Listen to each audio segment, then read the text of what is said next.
வாழ்ந்த கவிஞனின் வரிகளை தொட்டு சொன்னாலும் புதுக்கோட்டையே உலகம் முழுவதும் புகழ் பரப்பி வாழ வைத்துக் கொண்டிருக்கக்கூடிய தாய் மாணவரான அன்பு நடுவர் ஐயா அவர்களையும் வணங்கி நன்றி நன்றி. உள்ளதை உள்ளபடி பேசுவோம் என்று பேசி அமர்ந்த என் அணியைச் சேர்ந்த வெள்ளச்சாமி அண்ணன் அவர்களுக்கும், இல்லாத ஒன்றை இருப்பது போல மாயில் பேசி மகிழ்ந்து விடலாம் என்று எனக்கு முன்னால் பேசிய மூப்பா ஐயா அவர்களுக்கும், அதையே தொடர்ந்து கைப்பிடித்து நடக்க வந்திருக்கக்கூடிய மகாசுந்தர் ஐயா அவர்களுக்கும் மன நிறைந்த நன்றிகளோடு வணக்கத்தை பதிவு செய்து, தமிழ் தானே என்று பேசியவர்களுக்கு மத்தையில் தமிழ் தேனே என்று தேனூர் அமர்ந்திருக்கக்கூடிய தமிழ்துறை மாணாக்கர்கள் அத்தனை பேருக்கும், மன்னங்களில் மட்டும் ஒற்றுமை அல்ல எங்கள் எண்ணங்களும் ஒற்றுமைதான் என்று கர்வத்தோடு இருக்கக்கூடிய என் கல்லூரி மாணாக்கர்கள் அத்தனை பேருக்கும், படித்த காலத்திலிருந்து படிக்க முடித்த காலம் பிறகும் என் துறை பேராசிரியர்கள் மகளே என்று அழைப்பது போல என் கல்லூரி பேராசிரியர்களும் பாரபட்சம் பார்க்காமல் எல்லோரும் என் பிள்ளைகள் என்று கௌரவத்தோடு இருக்கக்கூடிய அத்தனை தாய்களும் படைத்த பேராசிரியர் பெருமக்களுக்கும் சிறந்தாண்ட நன்றிகளை இந்த நேரத்தில் பதிவு செய்து கொண்டு தலைப்புக்கு வந்துருவோம். ஐயா, தலைப்பு என்ன? ஒரு முறை நீங்க சொல்லுங்களேன், நான் கேட்டுக்கிறேன். இன்றைய பெண்களுடைய வாழ்க்கை போராட்டமா பூந்தோட்டம்? ஏன்னு கேட்டா, எனக்கு முன்னாடி மூப்பாயா தலைப்பை கிட்டத்தட்ட ஒரு 4-5 முறை சொன்னார். இன்றைய பெண்கள் இந்த நான் சொன்னேன், இன்றைய வாழ்க்கை பூந்தோட்டமா போராட்டமான்னு கேட்டா நானும் வெள்ளச்சாமி அன்னைக்கு வந்திருப்போம். இன்றைய பெண்களின் வாழ்க்கை இடையில ஒரு வார்த்தை போட்டாங்க, இன்றைய பெண்களின் வாழ்க்கை பூந்தோட்டமா போராட்டமா. எதை பத்தியுமே கவலைப்படாம இந்த 2 பேர் இந்த பக்கம் போறாங்க, 2 பேர் போறாங்க. நம்ம இவ்வளவு பேர் கத்திக்கிட்டு இருக்கோம். நான் முதல்ல இருந்தே பாக்குறேன், 2 சகோதரிகள் அப்படியே போனாங்க. இந்த பக்கம் நிமிந்து கூட பார்க்கல. இந்த பக்கம் 2 பேர் போனாங்க. இந்த பக்கம் என்ன நடக்குதுன்னே பார்க்கல. நான் முதல்ல இருந்தே கவனிக்கிறேன். நம்ம இவ்வளவு பேர் மெனக்கெட்டு வந்து பேசிக்கிட்டு இருக்கோம். மைக் இவ்வளவு சவுண்ட் அங்க எல்லாருக்கும் கேட்குது. அழகா போறாங்களே. இது ஒரு ஜென் தத்துவம் மாதிரி. உலகத்துல எது வேணாலும் நடக்கலாம், நாம எதை பத்தியும் கண்டுக்கூடாது அப்படின்னு நினைக்கிறாங்க. தொடருங்க. ஐயா அவர்கள் பேசும்போது நிறைவா ஒரு 4 பாட்டு பாடி முடிச்சுடுறேன். நீங்கெல்லாம் நேற்றைய நினைவுகளை நினைத்து பேச வந்திருக்கீங்க, இன்றைய நிகழ்காலத்துக்கு வாங்கன்னு ஐயா சொன்னார். நானும் அதான் சொல்றேன். நீங்க பாடின பாட்டெல்லாம் ஒரு 10-15 ஆண்டுகளுக்கு முன்னால் எடுத்த, அதாவது 90s, அதற்கப்புறம் வந்த பாடல்கள். அது எப்படி நேற்றைய நினைவுகள் தானே. ஐயா கல்லூரி படிக்கும் போது பார்த்த பெண்ணையும் கல்லூரி படிக்கும் போது பார்த்து ரசித்த பாடல்களை சொல்லிதானே உங்களால் பூந்தோட்டம் என்று சொல்ல முடிந்தது. இப்ப நாங்க பூச்சாக்கி சொல்லிருக்காங்க ஐயா. இப்ப நடைமுறையில் வந்த திரைப்படங்கள், அதில் வந்த பாடல்கள் ஏதாவது ஒரு பாட்டை மையப்படுத்தி இது பெண் பிள்ளைகளின் மகிழ்ச்சியை சொன்ன பாடல் நீங்க சொல்லிட்டீங்கன்னா நான் ஏத்துக்கிறேன் ஐயா. ஒரு காலத்துல இப்ப வரைக்குமே சினிமாக்கள் வருடத்திற்கு 350 திரைப்படங்கள் வெளியாகிறது. அதுல 3 திரைப்படமோ 4 திரைப்படம் மட்டும்தான் பெண் பிள்ளைகளை, தாயை, மனைவியை, தங்கையை பற்றி புகழ்ந்து பேசுவது மாதிரியோ பெருமிதமாக சொல்கிறது. இது எந்த படங்களும் பெண்களை புகழ்ந்து சொல்லல. அவங்களை இழிவா அவன் பெண்ணா எவண்டி ஒண்ணு பெத்தான் என்று திட்டி தீர்க்கின்ற திரைப்படம் தானே வந்துகிட்டு இருக்கு. அவ்வளவு இல்லைங்க. ஒரு திரைப்படம் வெற்றி பெறணும் அப்படின்னா ஊட்டி கொடைக்கானல போயிட்டு ஒரு காட்சியாக எடுக்கணும்னு எல்லா தயாரிப்பாளரும் ஆசைப்படுவார்கள். கதாநாயகனுடைய ஆடையை பார்த்தீங்கன்னா நல்ல கோட்டு சூட் எல்லாம் போட்டு அப்படி திண்ணிப்பார். ஒரு குழுப்போ உள்ள போகாது. பக்கத்திலே ஒரு பெண்ணி இருப்பாள். துணை தெரிய, தொப்புள் தெரிய, கை முழுக்க இல்லாமல் அந்த குளிரும் நடுங்கில் கூட மாறுவம் தெரிய அடையக்கூடிய ஆடைகளை அணிந்து நடக்கக்கூடிய அவல நிலைமை இந்த பொருளாதார ரீதியான டெக்னாலஜி வந்த காலத்திலே ஒரு கேவலமான சூழல் இருக்கும் போது எப்படி எங்க வாழ்க்கை நீங்க பூந்தோட்டம் சொல்லுவீங்க? சதையை வைத்து திரைப்படங்கள் வந்த காலம் போய் பெண்களின் சதையை வைத்து இன்னைக்கு திரைப்படம் எடுக்கிறாங்களா இல்லையா? அது எப்படி சரி? நடுவரையா தொடக்கத்திலே சொன்னார், ஒரு பாடல் காட்சி என் பொண்ணோட உட்கார்ந்து பார்க்க முடியல. பாடல் காட்சி மட்டுமாங்க. ஒரு விளம்பரம், ஒரு செண்டு பாட்டில் விளம்பரங்க, ஒரு சிகரெட் விளம்பரங்க, அதுக்கு ஒரு பெண் தேவைப்படுகிறான். இந்த ஒரு பொருளை விற்பதற்கு ஒரு ஆணுடைய கையிலேயே அவருடைய பணியனை விற்பதற்குள்ள பெண்களை காட்சி பொருளாகவும் காம பொருளாகவும் பார்க்கக்கூடிய சமூகம் எங்களுக்கு எப்படி பூந்தோட்டமா இருக்கும்? அருமை. காசி ஆனந்தனுடைய கவிதை ஒன்று சொல்றாரு, பெண்ணை குளிப்பாட்டி அழுக்காக்குகிறான் விளம்பரத்தில் அப்படிங்கிறார். குளிப்பாட்டி அழுக்காக்குகிறான் விளம்பரத்தில் அப்படிங்கிறார். அருமை. கவிஞர் தாமரை அவர்களை பற்றி இந்த அவை குறிப்பிட்டு பேசியது. அதே கவிஞர் தாமரை அவர்கள் ஒரு கவிதை எழுதியிருக்கிறார். பெண்கள் நாங்கள் கதவுகளுக்கு பின்னால் என்று பேச வேண்டியவர்கள். சட்டென்று வெளியே வந்து யாரையும் பார்த்து ருசித்து சற்று பேசிவிட முடியாது. நான் என் கழுத்தில் அணிந்திருக்கக்கூடிய ஆபரணங்களின் எடையால் என் உயரம் ஒரு அங்குலம் குறைந்திருக்க கூடும். என் விரையில் வைக்கிறமை அழியுமா அழியாதா என்ற எண்ணத்திலே என்னுடைய அரசியல் அறிவு முற்று போகிறது. நான் இதை படிக்கலாமா அதை படிக்கலாமா என்று யோசிப்பதற்கு முன்னால் நாளை இதை சமைக்கலாமா எதை சமைக்கலாமா என்ற சிந்தனையை என் வாழ்வு போய்விடுகிறது. கவிஞர் தாமரை எழுதியிருக்காங்க சொன்னா பெண்களின் வாழ்க்கை எப்படிங்க போறா பூந்தோட்டமா இருக்கும். 1% பெண்கள் சாதித்து விட்டார்களே என்பதை கூட தாங்கிக் கொள்ள முடியாமல் பூந்தோட்டோடு பேச வந்துட்டீங்களே. இது 99% பெண் பிள்ளைகள் எங்கு சென்றார்கள்? ஞாயிற்றுக்கிழமை பிறந்துச்சா நாய் போடாத பாடுபடும். ஒரு பெண் பேசினால் வாயாடி, பேசாவிட்டால் ஊமை, கேட்கிற கேள்விக்கு பதில் சொன்னா உமா மூஞ்சி திமிரு பிடிச்சவ, கல்யாணம் ஆகலன்னா விதவ, கல்யாணம் ஆகலன்னா உதிர்கண்ணி, கல்யாணம் ஆகி புடிச்சு சேர்த்து போயிட்டான அவ விதவ, அப்படியே ஒருவேளை கல்யாணம் ஆகி கணவனும் நல்லா இருந்து குழந்தை பெற்றுக்கான்னா அவ மலடி. இது இரண்டுமே செஞ்சு அவனுக்கு முதல்ல ஒரு பெண் குழந்தை பிறந்து இரண்டாவது ஒரு பெண் குழந்தை பிறந்து விட்டால் என்ன இரண்டாவதும் பொண்ணா என்று ஒரு பெண் பிள்ளை பிறந்ததிலிருந்து பெற்ற பெயர்களை சுட்டி சுட்டி இந்த காலகட்டம் வரைக்கும் பேசிட்டு இருக்கீங்க. அப்படி எப்படிங்க எங்க வாழ்க்கையில நிம்மதி இருக்கு? எங்க நிம்மதி இருக்கிறது? நீங்க உங்களுக்கு விருப்பப்பட்டதை கூட போக முடியலங்க, சாப்பிட முடியலங்க. வீட்டில பள்ளிக்கூடத்துல கல்லூரிகள்ல ஆலயத்துல அரசாங்கத்துல எப்படி எல்லாம் இடங்கள்லாம் ஏன் கழிவறைகள் கூட எங்களால் நிம்மதியாக இருக்க முடியவில்லையே. சிசிடிவி கேமராக்கள் கிட்டன் கேமராக்கள் கூட எங்கள் புகழை தோலெடுத்து பார்க்க வேண்டும் பிடிச்சுட்டு இருக்கும் போது எங்க வாழ்க்கை எப்படி பூந்தோட்டமா இருக்கும்? பிச்சாவரன் பாஞ்சாலியை எப்படி புகழெடுத்து பார்க்கணும்னு ஆசைப்பட்டானோ அதே மாதிரி நம் நாட்டில் நிறைய ஆண்கள் அதே கனவோடு தானே வளர்ந்துட்டு இருக்காங்க. செய்தித்தாள்களை திரும்பி பார்த்தான், தொலைக்காட்சி பெட்டிகளில் செய்திகளை பார்த்தான். 5 வயது பிஞ்சு குழந்தை, 15 வயது சிறுமி, 23, 20 வயது இளம் பெண்கள், 45 வயதுக்கு அம்மாக்கள், ஏன் 70 வயது 80 வயது பாட்டிகள் கற்பழிக்கப்பட்டார்கள், பாலியல் தொல்லையில் தீண்டப்பட்டார்கள் செய்தியை தினந்தோறும் காதுகளில் கேட்கும் போதும் படிக்கும் பொழுதும் எப்படியா எங்களால மகிழ்ச்சியாக இருக்க முடியும்? வாழ்க்கை போராட்டமாக தான் இருக்கிறது. தன்னுடைய வயது ஒத்த ஒரு இளம்பெண் அவளுக்கு மார்பகம் அதிகமாக இருப்பதால் இறைவனிடம் ஒரு வரம் கேட்கிறார். இறைவா, என் மார்பகங்களை பார்ப்பவர்களின் பார்வைகள் எல்லாம் கண்கள் குருடாகி போக வேண்டும் என்று சொல்லி இறைவன் அந்த வரத்தை கொடுக்கிறார். பேருந்து நிறுத்தத்தில், பள்ளிக்கூடங்களில், கல்லூரி என பார்த்த அத்தனை பேர்களின் பார்வைகளும் குருடாகி போனது. குருடர்களின் எண்ணிக்கை அதிகமாகி நின்றது. எதேச்சையாய் அப்பாவை நலம் விசாரிக்க வந்த அப்பாவின் நண்பரின் பார்வையில் குருடாகி போனது பரிதாப செய்தி. பாதிரியாரும் இந்த வரிசையில் அடங்குவார். பாலியலுக்குள்ளே தீண்டப்பட்டோம், ஆண்கள் எங்களை இப்படி நடத்தி விட்டார்கள் என்று காவல்துறைக்கு புகார் கொடுக்க சென்றால் உள்ளிருந்து ஒரு பெண் காவலாளி வேக வேகமாய் ஓடி வருகிறார். மேலதிகாரியால் நான் பாலியல் தொல்லைக்கு துன்புறுத்தப்பட்டேன் என்கிற செய்தி. இப்படியெல்லாம் நடக்கும் பொழுது எப்படி பெண்களின் வாழ்க்கை பூந்தோட்டமாக இருக்கும்? எவ்வளவுதான் இன்னைக்கு ஸ்ரீபதியை கொண்டாடுறோம். எங்க ஊர்லயே படிச்ச பவானியாங்கிற ஒரு புனித பெரிய இடத்துக்கு வந்துட்டாங்க. நிறைய பெண் பிள்ளைகளை வரலாற்று பக்கங்களை சொல்றாங்க. எவ்வளவுதான் படிச்சாலும் பெரிய ஆனாலும் ஒரே ஒரு வாக்கு சொல்லுவாங்க, பெரிய இடத்துக்கு வந்துட்டு வச்சுக்கோங்களேன். அது தெரியாதா? அந்த கதை தெரியாதா?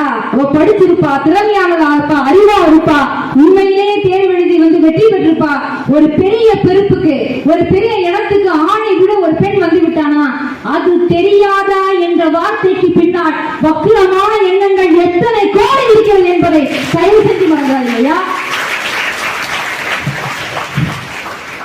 ஒரு பெண் பிள்ளைகள் இப்ப வந்து கல்லூரிக்கு நீங்க வந்திருக்கீங்களா? இதே கல்லூரியில படிச்சனால சொல்றேன். ஒரு ஆண் காலேஜ் படிக்கும் போது கல்யாணம் பண்ணாலும் சரி, அதுக்கு முடிச்சு 40 வயசு 35 வயசுல திருமணமானாலும் கூட அவனுக்கு பெரிய பாடம் எதுவும் இருக்காது. பட்டிமன்ற பேச்சாளர்களை பற்றி இந்த அவை பேசியது. இன்று தமிழகத்தில் பட்டிமன்றம் நடக்கின்ற வேலைகளில் 99.9% ஆண் பேச்சாளர்கள் தன் மனைவியையும் தன் பிள்ளைகளையும் தங்கச்சிகளையும் எளிதாக பேசினால் இன்னைக்கு நிறைய பட்டிமன்ற வேலைகள் பெண்ணை ஒரு காட்சி பொருளாக பேசிக் கொண்டிருக்கிறார்கள். என் பொண்டாட்டி என்னை ஒழுங்கா பாத்துக்கிறது இல்ல, என் பொண்டாட்டி என்னை அடிச்சிருவா, பேசுவா, என் பொண்டாட்டி நான் வாயே திறக்க முடியாதுன்னு உங்கள் மனைவியை தரம் தாழ்த்தி பேசக்கூடிய எத்தனை பட்டிமன்றங்கள் இன்னைக்கு டிவியில் நான் பார்க்க முடியும் தெரியுமா? ஆனால் 1% நான் தானமா அந்த 1%. ஐயா நான் தொடக்கத்திலே சொல்லிட்டேன் தாயுமானவர் அப்படின்னு. நன்றிமா. என்ன இவங்கதான் மற்றவங்க அந்த இவங்க பேர். அதே மாதிரி மூப்பாயா சொல்லும் போது சொன்னார், ஸ்ரீபதி நீங்க வந்து ஃபைனல் ரிசல்ட்டா தான் பார்க்கணும். ரிசல்ட்ல ஜட்ஜ் ஆயிட்டாங்கல்ல, ரிசல்ட்ல ஜனாதிபதி ஆயிட்டாங்கன்னு. ஐயா நீங்கள் ரிசல்ட்டை மட்டும் பார்த்து பூந்தோட்டம் என்று பேசி விட்டீர்கள். அந்த ரிசல்ட் பாசிட்டிவாக வர வேண்டும் என்பதற்காக எத்தனை எத்தனை கோடி வழிகளையும் வேதனைகளையும் துக்கங்களையும் தூக்கங்களையும் இழந்து இன்னைக்கு பல பெண்கள் சாதித்துக் கொண்டீர்கள் என்று அவர்களுடைய சொந்த பக்கங்களை நீங்கள் ஒரு முறை திருப்பி பார்த்தால், பொதுப்படையான பக்கங்களை மட்டும் பார்த்து பேசிவிடக் கூடாது, சொந்த பக்கங்களை பார்க்க வேண்டும். பெண்களின் வாழ்க்கையும் பரமபதமும் ஒன்றுதான். பரமபத ஆட்டத்தில ஏற்றி விடுவதற்கு வேண்டாமல் ஒரு சில ஏணிப்படிகள் இருக்கிறது. ஆனால் கண்ணுக்கு தெரியாத சில பாம்புகள் கொத்தி விடுகின்றது. சில நேரங்களில் பாம்பு கொத்தி ஆட்டையை விட்டு பெண் பிள்ளைகளை உருட்டி விடுகிறது. நீங்கள் ஒரு சில ஏணிகள் ஏற்றி விடுவதை பற்றி பேசிக் கொண்டிருக்கிறீர்கள். நான் பாம்புகளால் கொத்தப்படுகிற இனியும் கொத்துவதற்காக காத்துக் கொண்டிருக்கக்கூடிய ஆண்களை பற்றியும் அதனால் பாதிக்கப்பட்டுக் கொண்டிருக்கிற இனியேனும் யாரும் பாதிக்கக்கூடாது என்ற வருத்தத்தில் சொல்கின்றேன். இன்றைய பெண்களின் வாழ்க்கை முழுக்க முழுக்க போராட்டமா தான் இருக்கு. காலேஜுக்கு வராங்க இல்லையா, இதே கல்லூரியில் நான் படிக்கும் போது பார்த்திருக்கேன், இப்போ உண்டு. கல்யாணம் வந்து காலேஜ் படிக்கும் போதே செஞ்சு வச்சிடறாங்க. அப்ப குழந்தை பிறந்துச்சுன்னா அந்த பெண் பிள்ளையோட அம்மா கை குழந்தை இந்த வராண்டாவில் போட்டிருந்தோம். இந்த மரத்து நிழல்களையும் இங்க இதே அரங்கத்தில் திருமணமானவருடைய அம்மாக்கள் எத்தனை பேர் வேதனை இருந்திருக்காங்க தெரியுமா? எந்த ஆளும் தன் பிள்ளையை தூக்கிக்கிட்டு எங்கேயும் போறதில்லைங்க. ஆனால் ஒரு பெண் நான் படிக்கணும், என் வீட்டை பார்த்துக்கணும், பெண் என்கின்ற சுயத்தோடு வாழ வேண்டும் என்பதற்காக எங்களுக்கான சுயத்தை காப்பதற்கு கூட என் வீட்டுக்கார மனசு நோகக்கூடாது, எங்கள் மாமியார் மனசு நோகக்கூடாது, எங்க மாமனார் மனசு நோகக்கூடாது, கொழுந்தனார் வருத்தப்படக்கூடாது, நாத்தனார் கோபித்துக் கொள்ளக்கூடாது என்று எங்கள் மகிழ்ச்சியை தியாகம் செய்து கொண்டு நாங்கள் வாழ்க்கையின் உச்சத்திற்கு வரும்பொழுது அதை எப்படி பூந்தோட்டத்தின் பக்கத்தில் சேர்க்க முடியும்? இன்னொரு சொல்றீங்க, எத்தனை காலத்துதான் பெண் பிள்ளைகளை, பெண்களை, தாய்களை, மனைவிகளை நீங்கள் சுயத்தின் பக்கத்தில் இல்லாமல் தியாகத்தின் பக்கமே சேர்த்துக் கொண்டிருப்பீர்கள்? தயவு செய்து பெண் என்பவள் பாவப்பட்டவள் அல்ல. நீங்கள் புகழ்வதற்காக, நீ அழகா இருக்கன்னு புகழ்வதற்காக ஒரு பொருள் அல்ல. அவள் சுயத்தின் பக்கம் நிற்க வேண்டியவள். பெண் பிள்ளைகள் புகழ்ச்சிக்காக பிறக்கவில்லை, புரட்சிக்காக பிறக்கப்பட்டவள் என்ற நீங்க என்ன கேட்டுப்பீங்க? இன்னொரு சொல்றேங்க, இது யாராலையும் ஏற்றுக்கொள்ள முடியாத ஒன்று. 17 வயது இளம் பெண், ரொம்ப அழகா இருப்பா, நல்லா படிச்சிருக்கா, அவளை விட 2 மடங்கு அதிகமான ஒரு ஆண் காதலிக்க வற்புறுத்தலாம். முடியாதுன்னு சொன்னதுனால ஆசிட்டை விட்டு எரிஞ்சிடறான். ஆசிட்டை விட்டு எரிந்த உடனே துடியா துடித்து மருத்துவமனையில் இருந்து 90 நாட்களுக்கு பிறகு உயிர் மீண்டு வருகிறாள். வீட்டுக்கு வந்து தன் அறைக்குள் போகும்போது அந்த அறையில எந்த கண்ணாடியும் இல்லாம அவங்க பெற்றோர்கள் பார்த்துட்டாங்க. ஏன்னா அவ முகம் முழுவதும் சிதைந்து உடலெல்லாம் கருகி பார்க்க முடியாத அளவுக்கு இருக்கா. எங்கே தன் பிள்ளை பார்த்தால் அவள் பயந்து விடுவாளோ, வேதனை அடைவாள் என்று தன் வீட்டில் கண்ணாடி கூட வைக்காமல் அவளை பொத்தி பொத்தி பார்த்துக்கிறாங்க. இவளுக்கு சந்தேகம் வந்து விட்டது. அதனாலே ஒரு கண்ணாடி வாங்கி தன் முகத்தை பார்க்கிறாள். ஆசிட்டு அடிக்கும் பொழுது எரிந்த எரிச்சலை விட, அந்த வலியை விட தன் முகம் சிறந்து விட்டதே என்ற அந்த வலி அந்த பெண் துடியெடுத்து போனாள். ஆனால் அதற்கெல்லாம் முற்றுப்புள்ளி வைப்பது மாதிரி இன்று அமெரிக்காவில் பிரபலமான தொலைக்காட்சியில நிகழ்ச்சி தொகுப்பாளராக பணியாற்றி வருகிறார். அவள் இடத்தில் பேட்டி எடுப்பவர்கள் கேட்கிறார்கள், நீங்கள் எப்படி இவ்வளவு துணிச்சலோ இந்த வேலைக்கு வந்தீர்கள் என்று. அதற்கு அந்த பெண் சொல்கிறார், என் மீது ஆசிட் அடித்தானே, அவனின் முகத்தை வேண்டுமானால் சிதைத்து விடலாம், ஆனால் ஒருபோதும் என் புன்னகையை சிதைத்து விட முடியாது. என் புன்னகைதான் எனக்கு ஒரே மருந்து என்று சொல்லி ஆசிட்டால் பாதிக்கப்பட்ட, இன்றும் பெண் பிள்ளைகள் பாதிக்கப்பட்ட பெண் பிள்ளைகளுக்கு ஒரு அமைப்பை தொடங்கி, ஒரு மையத்தை தொடங்கி அவர்களுக்கு உந்து சக்தியாக தைரியம் கொடுத்துக் கொண்டிருக்கிறாளே லட்சுமி அகர்வால். அவளை நீங்கள் பூந்தோட்டத்தின் பக்கம் சேர்ப்பீர்களா, போராட்டத்தின் பக்கம் சேர்ப்பீர்களா? நடுவர் அவர்கள் தான் தீர்ப்பு சொல்ல வேண்டும். ஒரே ஒரு சான்று அமெரிக்காவில் இருந்து சொல்லிவிட்டதனால் இன்று நிறைய பெண்கள் நிகழ்ச்சி தொகுப்பாளராக, பள்ளி முதல்வராக, பேராசிரியர் பெருமக்களாக, அரசு அலுவலகங்களில் விஓக்களாக, இன்னைக்கு எல்லா இடங்களிலும் ஏன் அரசியல் கட்சிக்கு அரசியல் தலைவர்களாக வந்தாலும் கூட இவள் பெண் தானே என்று கீழ் குனிந்து கீழ்த்தரமாக பார்க்கக்கூடிய சிந்தனை இறங்கி வருகின்றது. அந்த சிந்தனை மாறும் வரைக்கும் பெண்களின் வாழ்க்கை ஒரு நாளும் பூந்தோட்டமாக அமையாது என்று சொல்லிவிட்டு மிகுந்த நன்னடை, மேற்கொண்ட பார்வை, இவற்றில் யாருக்கும் அஞ்சாத நெறிகள், திமிர்ந்த ஞான செருக்கு, எதற்கும் அஞ்சோம், எதிரேனும் விடப்பட மாட்டோம். நாங்கள் பாரதி கண்ட புதுமை பெண்கள் என்று வீடு நடை போடுங்கள். உங்களிடத்தில் ஏதோ ஒரு ஆண், என கிராமப்புறங்களில் வரக்கூடிய மாணவிகள் இங்கு ஏராளம். அதனால் இதை ஒன்றை மட்டும் சொல்லி நிறைவு செய்கின்றேன். யாரோ ஒரு நபர் உங்களை தவறாக பார்க்கிறார், தவறாக பேசுகிறார், இல்லை சிரிப்பு சிரிப்பு பேசுகிறார் என்று சொன்னாலும் கூட அது ஆபத்துதான். உடனடியாக நம் துறை பேராசிரியர்களையோ கல்லூரி முதல்வரிடத்திலேயோ இல்லை என்றால் அதற்காகவே நிறைய செய்திகள் வந்துவிட்டது. கூச்சப்படாமல் பயப்படாமல் முதலில் குரல் கொடுங்கள். சிரித்து சிரித்து பேசுபவர்கள் தான் இந்த உலகத்தில் ஆபத்தானவர்கள். முறைத்து செல்பவர்கள் அதை விட கொடுமையானவர்கள். எந்த கொடுமைகளும் சிக்கிக் கொள்ளாமல் புகழ்ச்சிக்கு பெண்கள் பிறக்கவில்லை என்பதை இந்த கணத்தில் இருந்து பூரிப்பேற சொல்லுங்கள். நான் அழகானவள், அதற்கு மேலாக திரிவானவள். ஏனென்றால் வீரமங்க வேலு நாச்சியாரும் டாக்டர் முத்துலட்சுமி ரெட்டியும் எங்கள் மண்ணில் பிறந்தவர்கள் என்ற கர்வம் எங்களுக்கு குழுவதாக என்று நாளைக்கு சொல்லுங்கள். நாங்கள் போராடி கொண்டுதான் இருக்கிறோம். பாவலேறு பெருஞ்சித்தினாரின் கவிதை வரிகள் ஒன்றை மட்டும் சொல்கின்றேன். யாவரும் ஓரிடம் நினைவிருந்ததா, யாவரும் மாந்தரனை நினைத்தனரா, ஒருவனுக்கு பகுதியில ஒருவன் உண்கிறான். கூரைகள் பீந்த குடிசைகள் ஒரு புறம், கோபுரங்கள் கட்டிய மாளிகைகள் ஒரு புறம், மலைக்குடை ஒருத்தி நண்டையில் சுமப்பால், மலைக்குடை ஒருத்தி கொண்டையில் சுமப்பால், எத்தனை எத்தனை ஏற்ற தாழ்வுகள் பார்த்தாயா தம்பி. இனி நம் வாழ்க்கை வேண்டுமென்றால், நம் வாழ வேண்டுமென்றால் இனி நாம் தான் களத்தில் இறங்கி போராட வேண்டும் என்ற வரிகளை உங்களுக்கு சொல்லிவிட்டு நமக்கான உரிமையும் நமக்கான கடமையும் போராடிதான் பெற வேண்டும். போராட்டத்தோட்டே இருங்கள்.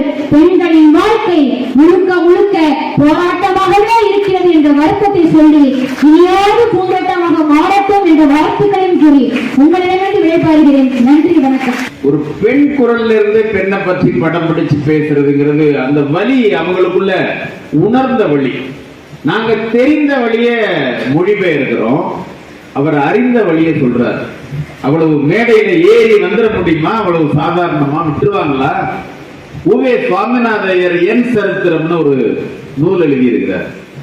நமக்கு இன்னைக்கு கிடைச்சிருக்கிற எல்லா இலக்கியங்களையும் தேர்ந்தெடுத்து கொண்டு வந்து கொடுத்தவர் உவே சுவாமிநாதையர், உத்தமதானபுரம் சாமிநாதையர். அந்த உவே சாமிநாதையருடைய என் சரித்திரம்ங்கிற புத்தகம் இருந்திருக்கு மேஜை மேல. பேசிக்கிட்டு இருக்கிறவங்க ரெண்டு பேரும் யாருன்னா இரண்டு இலக்கிய ஆளுமைகள். நான் ஏற்கனவே சொன்ன எழுத்தாளர் அம்பை, பெண் எழுத்தாளர் அம்பை. இன்னொருவர் கி ராஜநாராயணன். கி ராஜநாராயணனும் எழுத்தாளர் அம்பை உட்கார்ந்து பேசிட்டு இருக்காங்க. டேபிள் மேல என் சரித்திரம் நூல் இருக்கு. கி ராஜநாராயணன் அம்பைட்ட கேட்கிறாரு, என்ன அருமையான நூல் பாத்தியா அம்பை, என் சரித்திரம்னு ஓவே சாமிநாதையர் எப்படி எழுதியிருக்கிறார், எவ்வளவு செய்திகளை கொண்டாந்து கொட்டுறார், எவ்வளவு பெரிய படைப்பு பாத்தியான்னு சிலாகிச்சு சொல்றாரு. அம்பை பேசவே இல்லை.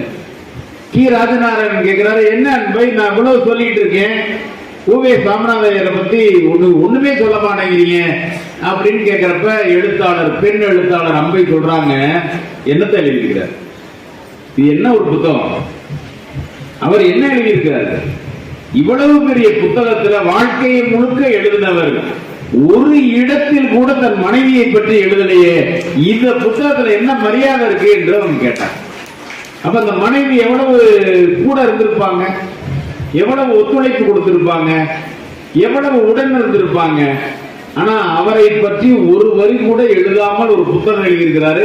இதை என்னால ஏத்துக்க முடியாதுன்னு அவங்க சொன்னாங்க. எவ்வளவு தியாகங்களை செய்தாலும், எவ்வளவு துயரங்களை சந்தித்தாலும் வரலாற்றில் கூட ஒரு பெண்ணுக்கு இடம் இல்லை. சென்னையில எல்லா சிலையும் இருக்கும், உழைப்பாளர் சிலையும் சென்னையில இருக்கும். உழைப்பாளர் சிலையில் ஒரு ஓரத்தில் கூட ஒரு பெண் இல்லை. நீங்க பாத்தீங்கன்னா தெரியும், சென்னையில இருக்கிற உழைப்பாளர் சிலையில ஒரு ஓரத்துல கூட பெண் இல்லை. ஆனா உழைப்பாளர் ஒரு கவிஞர் எழுதுனா, நம் தேசத்தில் நம் தலைவர்கள் சிலைகளில் கூட பேசிக் கொண்டுதான் இருக்கிறார்கள், உழைப்பாளர்கள் சிலைகளில் கூட உழைத்துக் கொண்டுதான் இருக்கிறார்கள் அப்படின்னு எழுதினார். அப்ப அந்த உழைப்பாளர் சிலையில ஒரு ஓரத்துல கூட பெண் இல்லையே, உழைக்கவே இல்லையா? அப்ப அவ்வளவு தூரம் அவங்க அடக்கி வைக்கிறாங்களா? அப்ப போராடி போராடித்தான் வெளியில வரணுமா?